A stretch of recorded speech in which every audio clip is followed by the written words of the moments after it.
नमस्कार फॅमिली, तुमचं सगळ्यांचं मनापासून स्वागत आहे नवीन व्हिडिओमध्ये। तर गावी होते म्हणून काही प्रॉब्लेममुळे व्हिडिओ बनवणं, फेस कॅम थ्रू व्हिडिओ बनवणं शक्य झालं नाही आणि खूप मध्ये गॅप पण होता। कारण गावाकडे माहिती तुम्हाला सगळेजण एकत्र येतात, खूप मोठी फॅमिली, मग सगळ्यांचं गोंधळ, मग वेळ मिळत नसतो, त्यामुळे काही प्रॉब्लेम्स होत्या म्हणून ते पॉसिबल झाले। पण आजपासून कंटिन्यू फेस कॅमचे व्हिडिओ आपल्याकडे येणार आहेत। तुम्ही व्हिडिओ बघत आहेत पण सबस्क्राइब नाही करत आहे तर असं अजिबात करू नका, कारण सबस्क्राइब्स, लाईक्स, कमेंट, शेअर याचे कशाचेही ₹1 ही तुम्हाला पे करायची गरज नाही। इट्स ॲब्सोल्युटली फ्री आणि तुमच्या फेवरेट जे क्रिएटर्स आहेत त्यांना तुम्ही जर सपोर्ट करू शकता सबस्क्राइब करून, लाईक करून। कारण सबस्क्राइब केलं, लाईक केलं, कमेंट केलं, छान आहे ताई, खूप छान सांगितलं तुम्ही, तर आमचं मोटिवेशन वाढत असतो, आम्हाला अप्रिशिएशन वाटतं, खूप छान वाटतं आम्हाला, नाही आता अजून करायचं, अजून छान करायचं असं। तर प्लीज सपोर्ट करा। आपण स्वामी सेवेकरी आहे, आपले गुरु माऊली आपली जे स्वामी आचरण आहेत ते सांगत असतात की दुसऱ्यांना मदत करा, तर प्लीज मदत करा आणि ते सांगायचं आहे। तर चला, आज आहे 25 जून, तर आज आहे अमावस्या, दर्श अमावस्या आहे। नेमकं अमावस्याच्या दिवशी आपण आपलं कोणते उपाय, कोणती सेवा करू, नेमकी अमावस्याच्या दिवशी आपल्याला अशी कोणती सेवा करायची असते, अमावस्या का करत असतो किंवा त्याच्या मागचे कारण काय आहे, कोणती सेवा करायची आहे आपल्याला आणि का करायची आहे, हे सगळं आपण या व्हिडिओमध्ये जाणून घेणार आहे। तर आजचा जे टॉपिक आहे तो आहे अमावस्या। आता अमावस्या हे दर महिन्याला येत असते, हे सगळ्यांना माहिती आहे। दर महिन्यामध्ये 2 एकादशी असतात, एक अमावस्या असतो, एक पौर्णिमा असतो, 15 दिवसाच्या नंतर पौर्णिमा, 15 दिवसाच्या नंतर अमावस्या। अमावस्या म्हणजे जेव्हा पूर्ण काळ असतो, आपलं जे चांद आहे, चंद्रमाचा प्रकाश खूप पूर्ण म्हणजे खूप काळा असतो आकाशामध्ये आणि खूप अंधार असतो, पूर्ण जे चांद आहे तो झाकून गेलेला असतो, त्याला अमावस्या म्हणत असतो। आणि पौर्णिमा म्हणजे जेव्हा चांद एकदम खूप छान सुंदर सुंदर दिसत असतो, एकदम आकाशामध्ये मस्त खूप छान असं प्रकाश येत असतो, त्याला पौर्णिमा आपल्या म्हणलं जातं। तर अमावस्या ही आपल्या पितरांसाठी डिनोटेड आहे। अमावस्या पितरांचा दिवस असतो, त्यांना समर्पित हा दिवस असतो। तर 12 वेळेला दर अमावस्याला दुपारी 12 वाजता तुम्हाला पितृसूक्त करायचं आहे। सर्वात आधी सेवा जी आहे पितरांना, घरामध्ये आपल्याला दर अमावस्याला आपल्या घर जे आहे, घरामध्ये मीठ, हळद, गोमूत्र हे 3 एकत्र करून आपल्या घराची स्वच्छता करायची आहे, झाडून पुसून मस्त त्याची फरशी पुसायची आहे, आपलं जे उंबरठा आहे ते स्वच्छ पुसून घ्यायचं आहे आणि त्यासोबत आपलं जे दार आहे ते स्वच्छ करून त्यावरती स्वास्तिक वगैरे काढून घ्या। या दिवशी जे आहे आपण काहीतरी तोडगे उपाय वगैरे करत असतात, जसं एखादी बाधा झालेली आहे, नजर लागलेली आहे, ज्याला दृष्ट काढणं वगैरे म्हणत असतात, ते सगळे उपाय आपण या दिवशी करत असतो अमावस्याच्या दिवशी। तुमची फॅमिलीला नजर लागलेली आहे, तुमच्या घराला नजर लागलेली आहे ना, किती छान आहे, हस्बंड वाईफ किती चांगले आहे, त्यांचा स्वभाव किती चांगला आहे, तरी नजर लागत असतो, यांचं घर किती सुंदर आहे, हे लोक किती छान राहतात, एकमेकांशी किती प्रेम करत असतात, तरीही नजर लागतं। तर दर अमावस्याला आपण उतारा वगैरे काढत असतो, त्यामुळे हे सगळं उतारे काढणे, नजर काढणे हे सगळं आपण अमावस्याला जास्तीत जास्त केलं जातं। कुठेही चौरस्ता असेल तर तुम्हाला तिकडे दिसून येणार नारळचा उतारा, लिंबूचा उतारा, कोहळ्याचा उतारा, हे सगळे जे आहे ते उतारे केलेले दिसून येतात तिकडे। आणि त्यासोबत तुम्हाला जसं घर वगैरे स्वच्छ केलं, दार वगैरे स्वच्छ केलं, त्यानंतर सूर्याला अर्घ देणं हा कंपल्सरी आहे। हा खूप खूप मोठा, हे उपाय खूप छोटा आहे, फक्त 1 लोटा जल, प्रदीप मिश्रा यांच्या भाषेत जर आपण म्हणायला गेलं तर फक्त 1 लोटा जल सूर्याला अर्घ द्यायचा आहे आपल्याला, पण त्याचे परिणाम तुम्हाला लॉंग टाइम मध्ये म्हणजे दिवसानंतर खूप चांगलं येणार आहे। कारण सूर्य म्हणजे आपण म्हणतो ना, आपल्या कुंडलीमध्ये जर सूर्य कमजोर असेल तर आपल्याला नेम, फेम अशा गोष्टी मिळत नाही, आपलं काम होत नाही, कारण सूर्य असणे हा गरजेचा आहे, जेणेकरून आपले कामं लवकरात लवकर होत असतात। तर सूर्य मजबूत करायचा असेल तर सूर्याला अर्घ द्या रोजच्या रोज। आणि त्यानंतर अमावस्याच्या दिवशी 12 वाजता तुम्ही पितरांचा हवन करू शकता। आपल्या नित्यपुस्तिकामध्ये पितृसूक्त आहे आणि पितृ तुष्टिकारक स्त्रोत आहे, तर पितृसूक्त जे आहे त्याचं हवन करायचं आहे। हवन करण्यासाठी काय काय लागतो तर काहीच नाही, फक्त छोटासा हवनकुंड असेल तर ठीक आहे, नाहीतर मातीचा जो पंक्ती टाईपमध्ये भेटत असतो मोठा ते असलं तरी ठीक आहे, जे आपण घटवरती ठेवत असतो। आणि त्यासोबत गाईचं शुद्ध तूप, त्यामध्ये थोडेसे काळे तीळ आपल्याला टाकायचे आहे, बस थोड्या गौऱ्या वगैरे लागत असतील, गाईच्या गौऱ्या, एवढंच. त्या मातीचा छोटंसं जे भांडं तुम्ही घेणार आहे, जे काही असेल, पंक्ती वगैरे किंवा प्लेट असेल, पंक्ती असेल, झाकण असेल, काही असेल मातीचं, त्यामध्ये थोडंसं गौऱ्या वगैरे टाकायचं आहे, तूप टाकायचं आहे, पेटवायचं आहे आणि पितृसूक्त म्हणत म्हणत स्वधा असं म्हणत असतो. कारण जेव्हा आपण देवांचं हवन करत असतो तेव्हा स्वाहा म्हणलं जातं आणि जेव्हा आपण पितरांसाठी हवन करत असतो तेव्हा स्वधा असं उच्चारलं जातं. तर स्वधा म्हणत म्हणत आपल्याला जे थोडंसं तूप आणि त्यामध्ये काळे तीळ मिक्स करून आपण स्वधा म्हणून त्या अग्नीमध्ये आपल्याला ते टाकायचं आहे, म्हणजे त्याचा हवन करायचं आहे. याने काय होतं, याने आपले जे पित्र आहे ते संतुष्ट होत असतात, ते प्रसन्न होत असतात. तर तुम्हाला कसं कळणार आहे की तुमच्या घरामध्ये पितृदोष आहे? तर हे काही कारणं आहेत ज्यावरून तुम्हाला समजून येणार की तुमच्या घरात पितृदोष आहे का नाही. कारण नंबर 1 की तुमच्या घरामध्ये खूप वर्षापासून तुम्ही बघत आहे, पण तुम्हाला इच्छित जसं हवंय तसं स्थळ मिळत नाही, मुलगी मिळत नाही आहे किंवा मुलगा मिळत नाही आहे, लग्नामध्ये अडथळे येत आहेत, म्हणजे घरामध्ये पितृदोष आहे. नवरा बायकोमध्ये वादविवाद होणं. आता प्रत्येक नवरा बायकोमध्ये भांडणं, तर वादविवाद, भांडणं, फायटिंग होत असतात, ते नॉर्मली आहे. पण तुमचं आठवड्यातून एकदा होत असेल ओके, महिन्यातून एकदा होत असेल तर ते पण ओके आहे. पण एक प्रमाणाबाहेर जर भांडणं होत असतील हस्बंड वाईफमध्ये, नवरा बायकोमध्ये, तर त्याचा मागे सुद्धा पितृदोष आहे. कारण जोपर्यंत पितृदोष म्हणजे पितरांना मोक्ष मिळालंच नाही आहे आणि मोक्ष मिळालं नाही त्यांना, म्हणजे ते त्यांची आत्मा कुठंतरी इकडेच ब्रह्मांडामध्ये फिरत आहे, भटकत आहे, म्हणजे त्यांना मोक्षच मिळाला नाहीये, त्यांना शांतीच मिळालं नाही आहे. आणि आता तेच चिडचिड करत असतील, त्यांनाच जीवाला समाधान नाही. आता माझं खूप पोट दुखतंय आणि माझ्याकडे कोणी आलं, मला स्वयंपाक करून दे किंवा काहीतरी तर मी त्यांना चिडचिड करणारच ना, मी त्यांना त्रास देणारच, कारण मला स्वतःला त्रास होतोय. तर पितरांचं सेम आहे.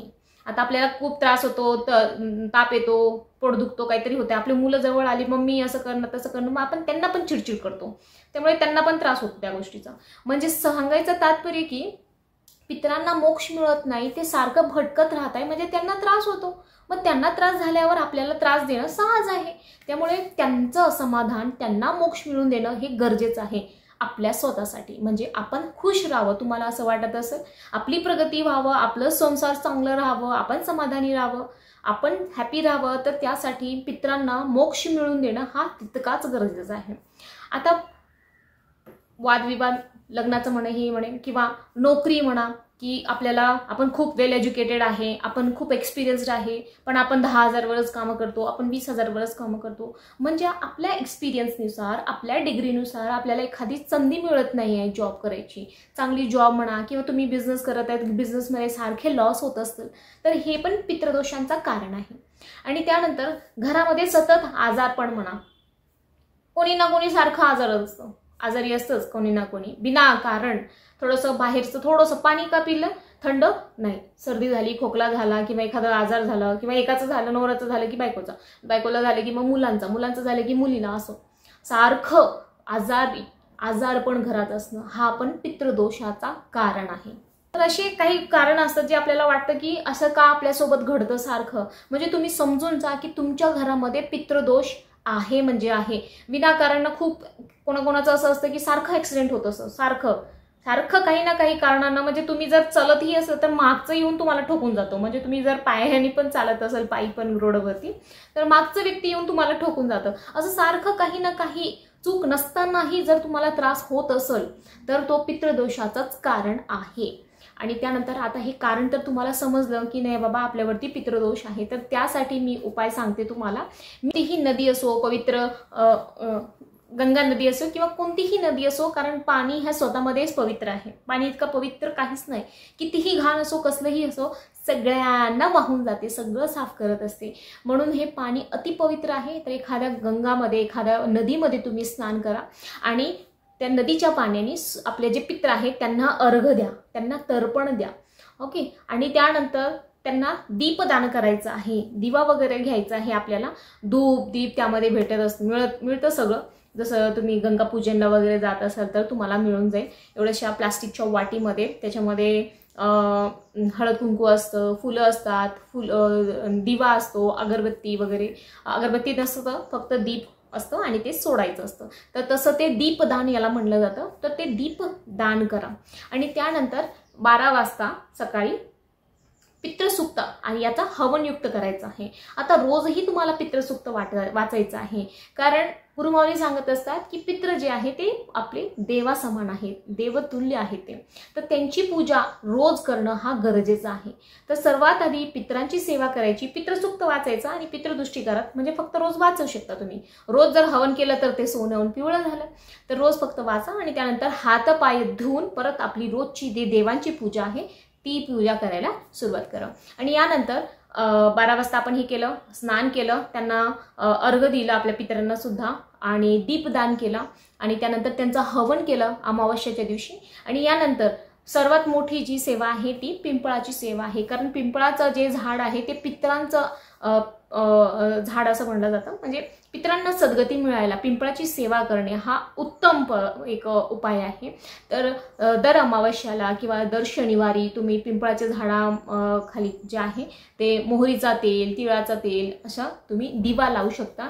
धूप दीप नैवेद्य तुम्ही त्याला दाखवू शकता. नैवेद्य म्हणजे साखर वगैरे, कारण पिंपळाच्या झाडाखाली बघा मुंग्या वगैरे असतात, तर तिकडे तुम्ही गुळ ठेवू शकता, साखर ठेवू शकता, जेणेकरून मुंग्या ते जे नैवेद्य आहे ते खाऊन घेतील. आणि आपलं जे पंचमहायज्ञ आहे, पंचमहायज्ञ जे आपले माऊली सांगत असतात की रोज पंचमहायज्ञ करणं गरजेचं आहे. तर पंचमहायज्ञमध्ये सर्वात एक मनुष्य, कोणताही एक व्यक्ती असो, ते वयस्कर असो, लहान मुलगा असो, कोणीही असो, त्याला चहा, कॉफी, चॉकलेट, बिस्किट, इव्हन पाणी सुद्धा तुम्ही जर दिलं तर ते बी मनुष्य यज्ञमध्ये आलेलं आहे, एका व्यक्तीला द्यायचं. त्यानंतर गाय म्हणजे आपल्या भारतामध्ये गाई माता म्हणलं जातं, पूजनीय आहे गाई, 36 कोटी देव त्यांच्यामध्ये आहेत.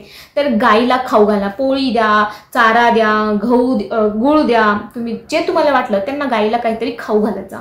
तिसरा मुंग्या, जे मुंग्या असतात त्यांना तुम्ही पीठ खाऊ घाला, साखर खाऊ घाला, काहीही खाऊ घालू शकता. मुंग्या, मनुष्य, गाय, मुंग्या. आणि त्यानंतर आहे आपलं अग्नी. रोज जे अग्नी आहे त्यांना तुपाचा हवन करायचा. म्हणजे एक छोटासा पेपर घ्यायचा रद्दी, त्यावरती थोडंसं एक थेंब तुम्ही तूप लावा आणि ते जाळून टाका, म्हणजे तो अग्नीला गेलं. आणि त्यानंतर आपलं येतं कावळा. कावळ्याला, पक्ष्यांना जे आहे ते आपल्याला खाऊ घालायचंय. कावळा म्हणजे ह्या प्रत्यक्षामध्ये पितरांचा प्रतीक आहे, पितरवाडा.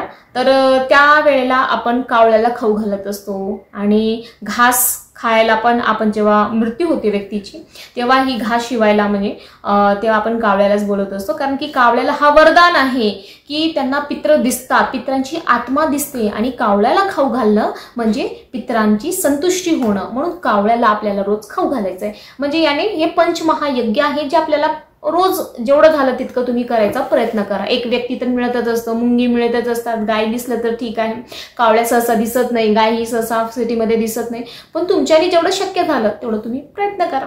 आणि नाही झालं तर महिन्या कधी तुम्ही गेलं तर जे गोशाळा आहे तिकडे तुम्ही देत चला. असं या प्रकारे आपल्याला पंचमहायज्ञ करायचं आहे. आणि संध्याकाळी जसं मी सांगितलं, तुम्ही रोज पिंपळाच्या झाडाची सेवा केली तेही अति उत्तम आहे.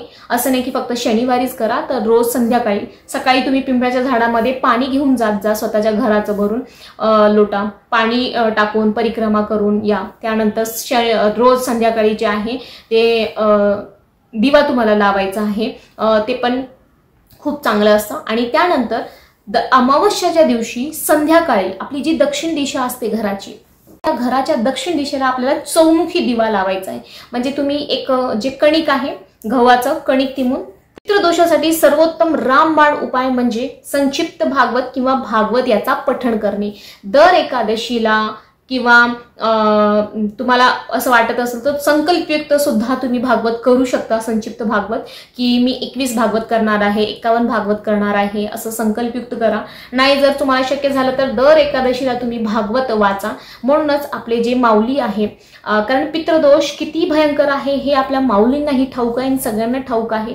म्हणून लोकांची त्रासच आहे. 99% लोक जे आहेत ना त्यांच्या कर्मामुळे तर आहेच ते त्रास, पण पितृदोषामुळे जास्त प्रॉब्लेम मध्ये आहेत. त्यामुळे माऊलींना माहिती आहे, त्यामुळे माऊली आता मथुरेला निघत आहेत. मथुरेमध्ये महासत्संग मेळावा होणार आहे. जे भागवत आहे त्याचा महायज्ञ होणार आहे.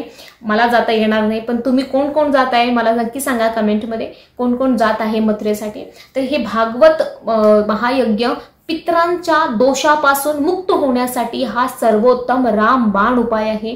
संधी मिळाली, शक्य झालं तर नक्कीच जा तुम्ही, आणि एवढी तुम्ही जर सेवा केली तर पितृदोष छूमंतर होणार आहे। आणि पितरांना जेव्हा तुम्ही पितरांची सेवा करणार, ज्याही वेळा तुम्ही पितरांची सेवा करणार, तर त्या वेळेला पितरांना एवढंच कळकळीनं म्हणायचं की माझ्याकडून जे चुका झालेल्या आहेत त्यासाठी तुम्ही मला माफ करा।